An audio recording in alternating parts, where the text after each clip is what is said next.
Salut tout le monde, c'est Roswell. On se retrouve donc pour l'analyse du nouveau héros de la saison 4 que voici. Elle s'appelle Hulda. Alors Hulda, c'est un héros violet 5 étoiles bien entendu, de classe ecclésiastique. Qu'est-ce qu'ils font déjà les ecclésiastiques? Ça y est, j'ai un trou. Ça commence bien. Ça commence très très bien. Hop, ecclésiastique, j'en ai un tac, tac, tac, ici. 35% de chance de résister à tout effet appliqué de mana négatif ou à tout effet qui empêche d'utiliser les compétences spéciales. Voilà, ok. Donc ça va résister à tout ce qui est Ansel. Je pense que ça résiste à Alfric. Ça prend les dégâts d'Alfric, mais ça prend pas l'attaque irréfléchie. Ça va résister à qui fait les. Je pense que ça doit résister à du Poséidon. Enfin bref, voilà, tout ce qui va toucher la mana, quoi, plus ou moins. Allez, on y retourne. Hop. La famille, donc, comme d'habitude, la famille du souterrain, on va pas revenir dessus. Son effet passif, la durée des 3 premiers bonus octroyés à ce héros par des compétences spéciales est augmentée de 1 tour. C'est. Voilà, je sais pas. Un tour, je trouve pas ça énorme. Je pense. Ça se prend. C'est pas le meilleur effet passif qui soit en soi, mais voilà, ça se prend. Au niveau de ses stats, on a 758 d'attaque, 782 de défense, 1479 de PV. C'est assez équilibré, mais vu les stats qu'on peut trouver aujourd'hui, je pense que c'est plutôt quand même euh, orienté défense. Et on va voir que ça va bien au héros. Au niveau donc de sa compétence spéciale, on est sur du moyen. Elle invoque un sbire larve pour chaque allié avec 31% de PV hérité du lanceur. Le sbire restaure 11% des PV de son propriétaire à la fin de chaque tour. Et là, la première chose que je remarque, c'est qu'il y a 31% de PV. Déjà, c'est balèze.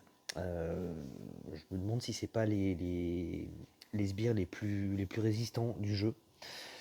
Mais la première chose que je remarque surtout, c'est qu'il n'y a pas de stade d'attaque.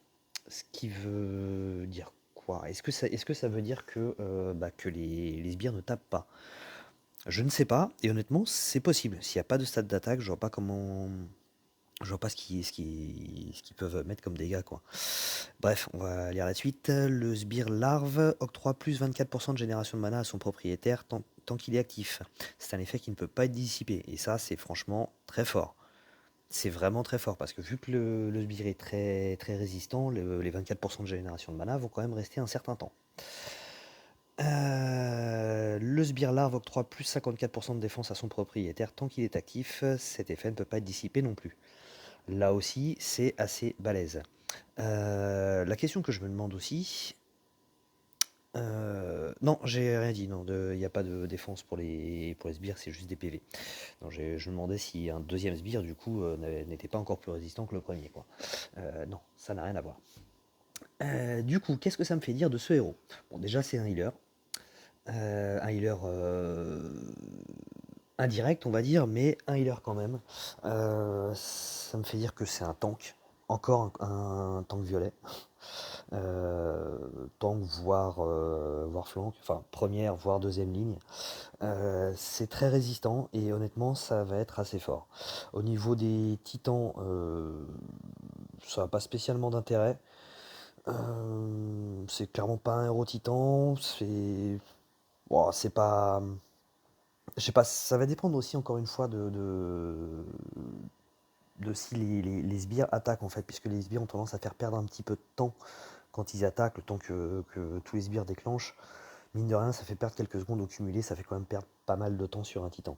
Donc voilà, c'est pas un héros, moi, qui me branche pour les titans en soi, malgré les 54% de défense en plus, et malgré le buff de mana.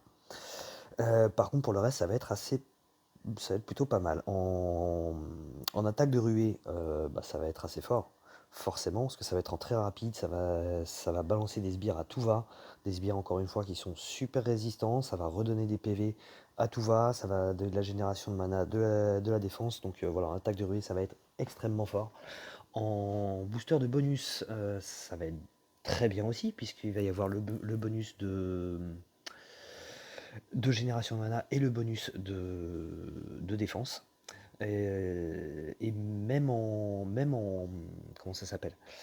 je vais y arriver, en bataille sanglante, ça va être loin d'être ridicule parce que certes, c'est un healer en soi, mais c'est pas que ça. C'est-à-dire que bah tant pis, les sbires ne redonneront pas de PV, ne redonneront pas de santé. Par contre, ils vont donner la génération de mana et ils vont donner les bonus de défense. Et ça, bien entendu, en bataille sanglante, c'est très fort. Donc voilà, au niveau des raids, que ce soit en défense ou en attaque, c'est pareil, ça va être très très fort aussi. Donc voilà, c'est un héros vraiment qui est extrêmement fort à tous les niveaux. À tous les niveaux, à part peut-être en titan, et encore, c'est pas non plus ridicule en titan, puisque ça fera quand même une bonne protection. Les titans tapent très fort, donc ça va permettre un petit peu aux alliés de déclencher plus vite et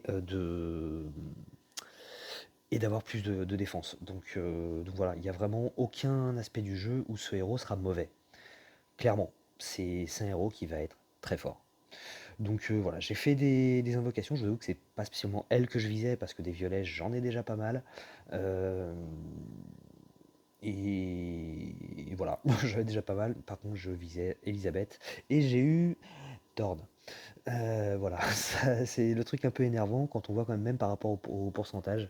J'ai eu un héros un héros avec 0,9% de taux d'apparition, là où j'attendais un héros à 1%. Voilà, j'ai eu un héros qui est même pas à la une, qui a un taux d'apparition moins important. Donc ça énerve un petit peu. Bref. Sinon, voilà, ouais, je pense que les trois héros à la une sont de très très bons héros. Elisabeth, on la présente plus, hein, je pense que les gens la rencontrent assez souvent dans les défenses adverses pour savoir que c'est un héros qui est très fort.